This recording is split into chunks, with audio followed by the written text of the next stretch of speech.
கைவிட்டு விட்டது. விவசாயிகள் கடனை தள்ளுபடி செய்ய மறுக்கிறது. ஆனால் கார்ப்பரேட் நிறுவனங்களுக்கு 14.5 லட்சம் கோடி ரூபாயை தள்ளுபடி செய்திருக்கிறது. விவசாயிகள் தற்கொலை தொடர்ந்து கொண்டிருக்கிறது. விவசாயிகள் உற்பத்தி பொருளுக்கு லாபகரமான விலை கொடுக்க மறுக்கிறது.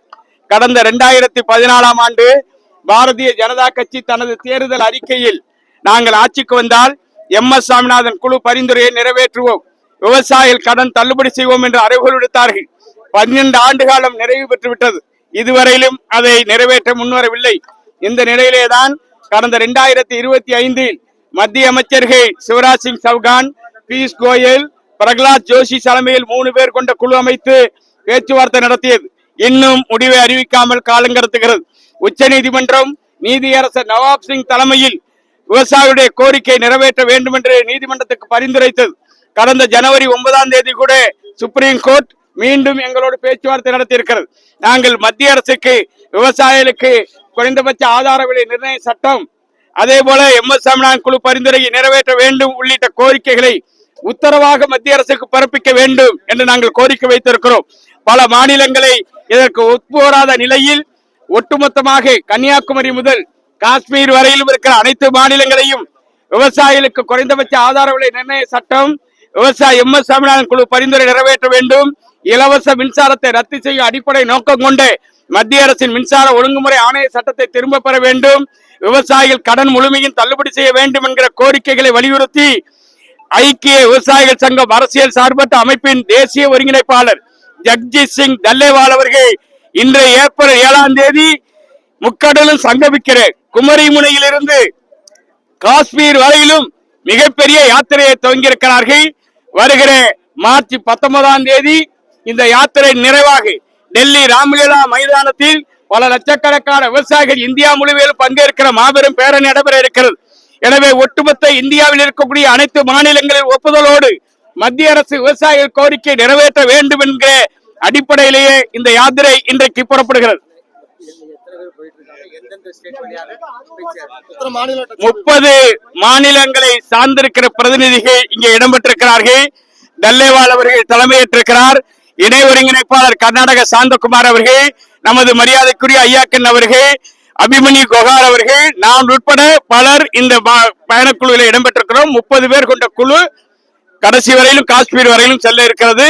30க்கும் மேற்பட்ட மாநிலங்களில் விவசாயிகள் மகாசபை பேரணிகள் நடைபெற இருக்கிறது.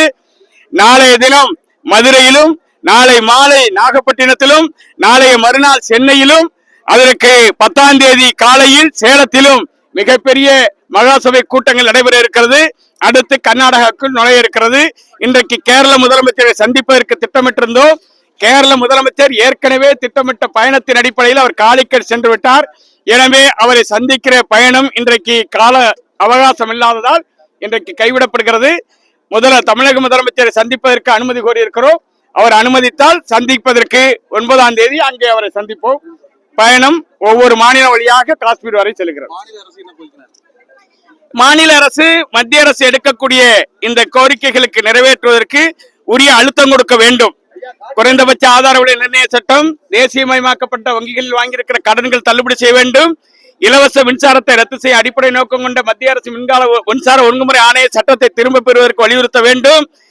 ஒட்டுமொத்தமாக விவசாயிகள் தற்கொலையிலிருந்து பாதுகாக்க வேண்டும். அதற்கு உரிய அழுத்தத்தை தமிழக அரசும் மத்திய அரசு கொடுக்க வேண்டும் என்கிற அடிப்படையில் தான் எல்லா மாநில முதலமைச்சரையும் சந்திக்க இருக்கிறோம்.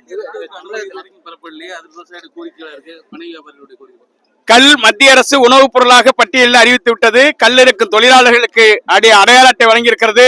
தமிழக அரசு மதுபான விற்பனையை ஊக்கப்படுத்த வேண்டும் என்கிற அடிப்படை நோக்கோடு காவல்துறையை வைத்து சட்டத்திற்கு விரோதமாக கல் இறக்கிற தொழிலாளிகளை அச்சுறுத்துகிறது. இந்த எங்கள் தேர்தல் களத்தில் கல் இறக்குவதற்கு அனுமதி கொடுக்க வேண்டும், குடிமராமத்து திட்டத்திற்கு அனுமதி கொடுக்க வேண்டும், தமிழ்நாடு அரசு நில ஒருங்கிணைப்பு சட்டத்தை திரும்ப பெற வேண்டும், விவசாயிகள் கடன் தள்ளுபடி செய்ய வேண்டும். இதற்கு ஒப்புதல் கொடுக்கிற அரசியல் கட்சிகளுக்கே விவசாயிகள் வாக்களிப்பார்கள் என்கிற தீர்மானத்தையும் நாங்கள் தேர்தலுக்கு முன்னதாக நிறைவேற்ற உள்ளோம். வனவிலங்கால் மனிதர்கள் கொல்லப்படுகிறார்கள், பயிர்கள் அழிக்கப்படுகிறது. மத்திய அரசாங்கம் காப்பீடு திட்டத்தில் பயிர்கள் அழிக்கப்பட்டாலும் மனிதர்கள் கொல்லப்பட்டாலும் பிரதமர் காப்பீடு திட்டத்தில் நிவாரணம் வழங்கப்படும் என்று அறிவிப்பு செய்திருக்கிறார்கள். இன்னும் நடைமுறைப்படுத்தவில்லை. மாநில அரசு வலியுறுத்தி அதனை நிறைவேற்ற முன்வர வேண்டும் என்று வலியுறுத்துகிறோம். இப்ப மாநில அரசுகள் தான் மக்களோடு நேரடியாக செயல்படுத்துகிற அதிகாரம் கொண்ட அமைப்பு. எனவே தமிழ்நாடு அரசு கன்னியாகுமரி மாவட்டத்தில் கூட இந்த நீர்வழி பாதைகளை 4 வழி சாலைகள் அமைக்கிறோம், ரயில் தடங்கள் அமைக்கிறோம் என்கிற பெயரில் ஆக்கிரமிப்பு செய்கிறார்கள், குளங்கள் ஆக்கிரமிப்பு செய்யப்படுகிறது. இதையெல்லாம் எதிர்த்து விவசாயிகள் போராடி வருகிறார்கள். எனவே உடனடியாக உயர்மட்ட குழு அமைத்து இந்த பாசன வடிகால்கள் தடைப்பதுவதையும் குளங்கள் ஆக்கிரமிப்பு செய்வதையும் தடுத்து நிறுத்த முன்வர வேண்டும்.